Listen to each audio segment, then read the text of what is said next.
இன்னைக்கு நாம் பார்க்க போகிற ரெசிபி வெறும் உளுந்தும் சர்க்கரையும் மட்டும் வச்சு ஒரு கலக்கலான ரெசிபி தான்.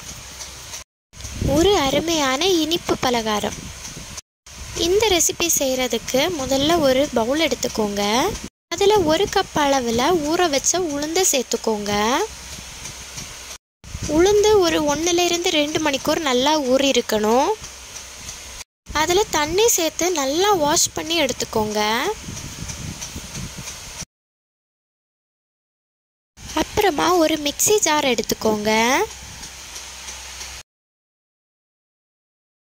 நாம் ஊற வச்சு வாஷ் பண்ண உளுந்த மிக்ஸி ஜாரில் சேர்த்துக்கோங்க.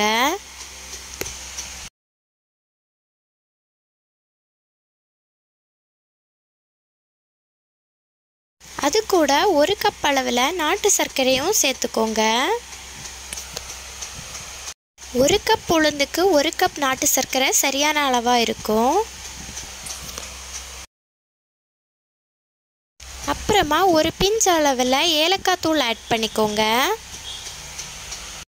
முழு ஏலக்காய் இருந்தால் அதையும் ஆட் பண்ணிக்கலாம். அப்புறமா நல்லா ஃபைன் பேஸ்ட்டாக அரைச்சி எடுத்துக்கோங்க. அரைச்சி வச்சதை ஒரு மிக்சிங் பவுலில் சேர்த்து தேவையான அளவு தேங்காய் துருவல் ஆட் பண்ணிக்கோங்க. எல்லாத்தையும் சேர்த்து நல்லா மிக்ஸ் பண்ணி விட்டுக்கோங்க. உளுந்து அரைக்கும் போது ரொம்ப ஃபைன் பேஸ்ட்டாக அரைச்சி எடுத்துக்கோங்க. கண்டிப்பாக உளுந்து 2 மணிக்கூராச்சும் ஊற வச்சுட்டு அரைச்சிக்கோங்க. அப்போ தான் ஃபைன் பேஸ்ட்டாக அரையும்.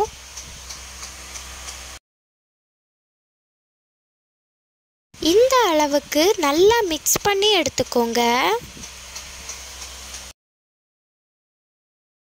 நல்லா மிக்ஸ் பண்ணி எடுத்ததுக்கப்புறம் ஒரு பிஞ்ச் அளவில் சோடா உப்பை ஆட் பண்ணிக்கோங்க.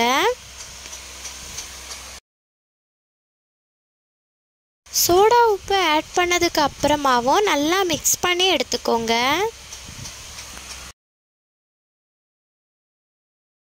அப்புறமா அடுப்பில் ஒரு கடாயை வச்சுக்கோங்க. கடாயில் தேவையான அளவு எண்ணெய் ஆட் பண்ணிக்கோங்க. நான் பாம் ஆயில் தான் ஆட் பண்ணியிருக்கேன். உங்ககிட்ட எந்த எண்ணெய் இருக்கோ அதை ஆட் பண்ணிக்கலாம். உளுந்து ரொம்ப கெட்டியாக இருக்கணும். அப்போதான் இந்த ரெசிபி அழகாக வரும். உளுந்தில் தண்ணி கூடிடுச்சுன்னா கொஞ்சம் கூட உளுந்து அரைச்சி அதோட ஆட் பண்ணிக்கோங்க. கண்டிப்பாக மாவு கெட்டியாக இருக்கணும். கொஞ்சம் தண்ணியாக இருந்தாலும் இந்த பலகாரம் வராது. கண்டிப்பாக தண்ணியாக இருந்துச்சுன்னா கொஞ்சம் கூட உளுந்து ஆட் பண்ணிக்கோங்க.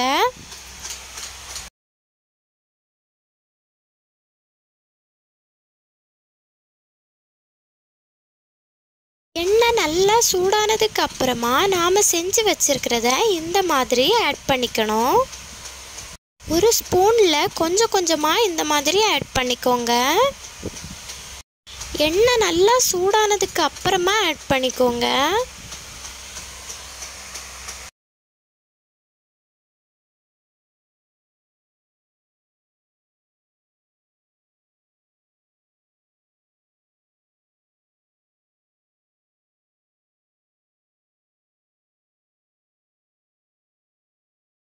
இந்த அளவு வெந்ததும் எடுத்துக்கோங்க.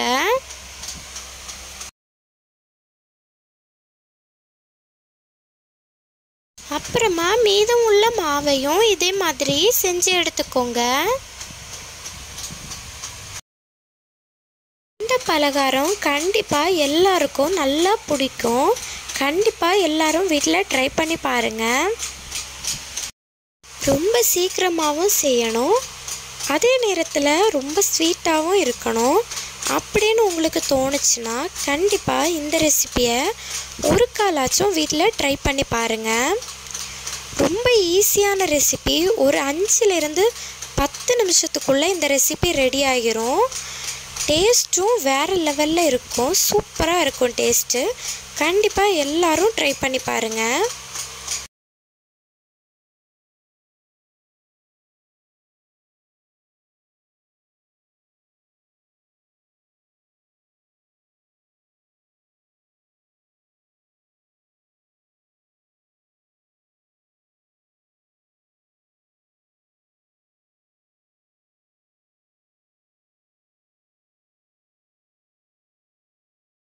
இப்போ இந்த பலகாரம் முழுசாக ரெடி ஆயிடுச்சு. பாருங்க, இப்படி தான் இருக்கும் ஃபினிஷிங். வெறும் உளுந்து, நாட்டு சர்க்கரை, ஏலக்காய், அப்புறமா கொஞ்சமாக சோடா உப்பு இவ்வளவு இருந்தாலே போதும். ஒரு அருமையான பலகாரம் நாம் வீட்டிலையே ரெடி பண்ணி சாப்பிட்டுக்கலாம். இந்த பலகாரம் ரொம்ப பஞ்சு போல் ரொம்ப சாஃப்டாக இருக்கும். நாம் சாப்பிட அவ்வளோ டேஸ்ட்டாக இருக்கும். காஃபி, டீக்கு கூட இதை சேர்த்துக்கலாம். சூப்பராக இருக்கும்.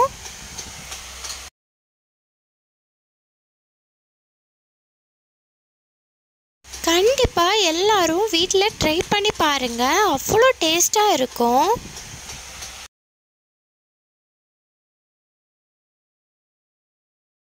கண்டிப்பாக எல்லாரும் வீட்டில் செஞ்சு பாருங்கள்.